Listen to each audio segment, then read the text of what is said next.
आज की वीडियो में मैं बताऊंगी कि रूट टू मक्का क्या है और उसका हाजियों को क्या फ़ायदा है और सारी मेडिसिन और इंसुलिन आप हज के लिए किस तरह से लेके जा सकते हैं।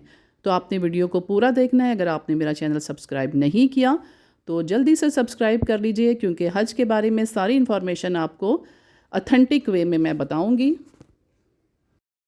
लब्बैक अल्लाहुम्मा लब्बैक लब्बैक ला शरीका लक लब्बैक इन्नल हम्दा व निअमता लक वल मुल्क ला शरीका लक।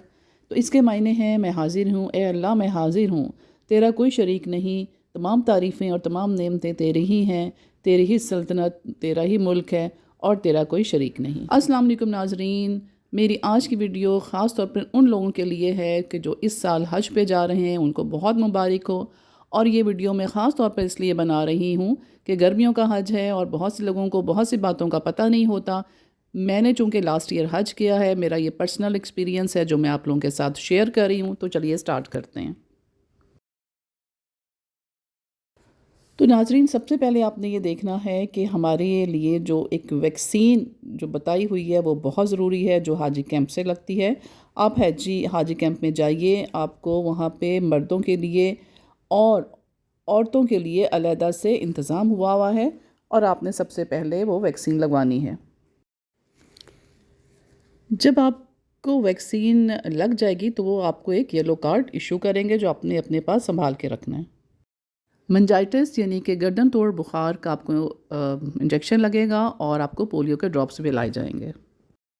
तो नाजरीन, जब आप लोग हज कॉम्प्लेक्स पे जाएंगे, अपनी मेडिसिन्स लेकर, अपनी जो प्रिस्क्रिप्शंस है वो लेकर आपने ज़रूर जानी है। वहाँ पे भी डॉक्टर बैठे होते हैं, वो भी आपकी मेडिसिन्स को देखेंगे, अप्रूव करेंगे और उसके बाद आपको इस तरह के प्लास्टिक के एनवलप्स दे दिए जाएंगे। और ये प्लास्टिक के एनवलप्स जो हैं, इनमें आपने ख़ुद से अपनी मेडिसिन्स डालनी है।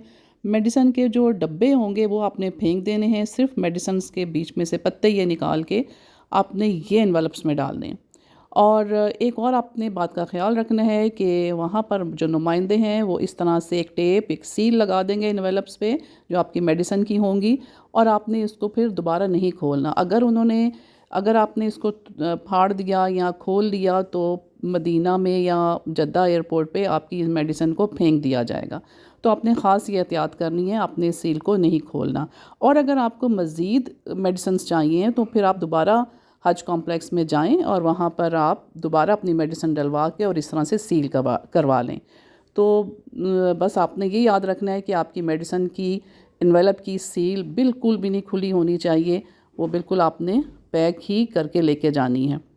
तो बस आप अपनी जो नॉर्मल मेडिसिन्स हैं, जैसे मैंने बताया, कि वो आपने एहतियात से रख लेनी है। तो नाज़रीन, ये है इंसुलिन रखने का बैग। इसके अंदर ये इस तरह से कवर होगा।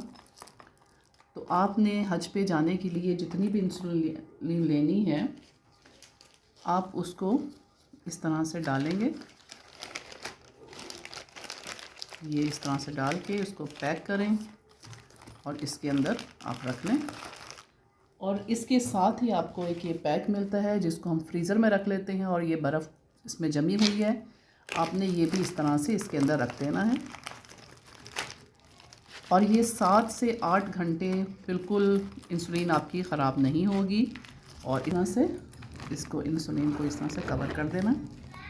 तो ये देखें, ये आपका महफूज हो गया। आप इसके अंदर आप अपना नाम भी लिख के रख सकते हैं, इसमें टैग डाल दें। और ये आप जब जहाज़ में जाएंगे तो आप एयर होस्टेस को दे दें, वो वहाँ पे फ्रिज में रख लेंगे। और आपके होटल में हर जगह पे फ्रिज की सहूलत मौजूद है, आप इसको वहाँ पे फ्रिज में रख लें। मीना में भी जहाँ पे भी आप जाएंगे आपके पास ये इस तरह से इंसुलिन होगी और आप हर जगह पे फ्रिज अवेलेबल है जहाँ पे आप इसको रख सकते हैं। तो इस तरह से आप एक चिट ले लें, इस पर नाम लिखें और इस तरह इसमें डाल दें, ताकि और भी लोगों की इंसुलिन होगी तो वो उस पर मिक्स ना हो और आपका यहाँ पे नाम लिखा हुआ होना चाहिए। हज कॉम्प्लेक्स पे जब आप ये जाएंगे तो आपको इस तरह से स्कार्फ़ दिए जाते हैं। ये लेडीज़ के स्कार्फ़ हैं, जेंट्स के लिए बेल्ट होती है और लेडीज़ के लिए इस तरह से स्कार्फ़ होते हैं। ये ग्रीन भी हो सकते हैं और ये वाइट भी हो सकते हैं। ये डिपेंड करता है कि वो आपको वो कौन सा देते हैं। और इसके बाद इस तरह से आपको ग्रीन बैग्स भी दिए जाएंगे जिस पे पाकिस्तान लिखा हुआ है, पाकिस्तान का फ्लैग बना हुआ है। तो ये आपको 2 बैग्स दिए जाएंगे। इस तरह से एक ग्रीन आपको थैला या बैग भी दिया जाता है जो कि आप बैग पे रखते हैं। जब भी आप हरम या मदीना जाएंगे तो आप इसमें जूते या पानी की बॉटल्स रख सकते हैं। आपने ये सुई धागा भी अपने साथ ज़रूर रखना है कि कभी ये बैग्स फट भी जाते हैं, क्योंकि मैंने तो ये बहुत यूज़ किए थे।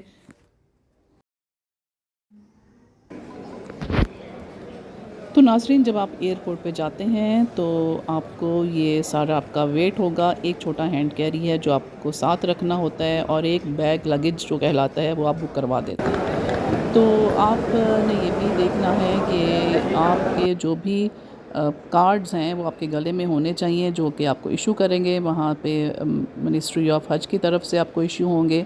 और दूसरा ये कि बैग्स के बैग पे एक प्लास्टिक का एक खाना बना होता है जिसमें आपने अपना वीज़ा का फ़ोटोकॉपी या आपके कार्ड की फ़ोटोकॉपी उसमें डाल देते हैं। इस तरह से आपका बैग गुम नहीं होगा। और आपने ज़रूर अपने बैग्स पे कोई रिबन लगा लेना है या नाम लिख लेने हैं, टेप लगा के उस पर अपना नाम लिख लें। और नाज़रीन, जो बहुत इम्पॉर्टेंट चीज़ है वो ये है कि जो आप अपना लगेज बुक करवाएंगे उसको इस तरह से प्लास्टिक रैप होगा, एयरपोर्ट पे ही होगा, इसके कोई चार्जेस नहीं होते, आपने किसी को कोई पैसा नहीं देना। मक्का रूट प्रोजेक्ट की वजह से ये बहुत आसानी हो गई है कि आपके इस्लामाबाद पे ही जितने भी सऊदी इमिग्रेशन वाले हैं वो आपके दस्तावेज़ात को, आपकी चीज़ों को चेक कर लेते हैं। और इस तरह से जो पहले होता था कि आप जब सऊदी अरब पहुंचते थे जद्दा या मदीना, तो वहाँ पे आपके सारे पेपर्स की जांच पड़ताल होती थी, सब कुछ देखा जाता था। तो अभी हमारे जो है ये मक्का रूट प्रोजेक्ट की वजह से ये आसानी हो गई है कि सऊदी इमिग्रेशन वाले लोग एयरपोर्ट पे बैठे होंगे और आपकी चीज़ें फ़ौरन से चेक होके आपको क्लियरेंस देते जाएंगे। तो उसके बाद आपने जहाज़ की तरफ बढ़ना है और इसमें भी आपने सब्र का मुज़ाहरा करना है। देखें, आपका हज का सफ़र जो है वो शुरू हो चुका है, तो आपने हर लिहाज से सफ़र के दौरान अपने सब्र का, तहम्मुल का मुज़ाहरा करना है। और आप ये देखें कि जब आप बैठते हैं, जब आप जहाज़ में बैठते हैं या बसेस जो आपको लेकर जाती हैं एयरपोर्ट के अंदर, तो आपने उसमें जल्दी नहीं करनी, अपनी बारी का इंतज़ार करना है। और सबसे पहला जो सबक है हज का वो यही है कि आपने सब्र से काम लेना है और लड़ाई झगड़ा नहीं करना।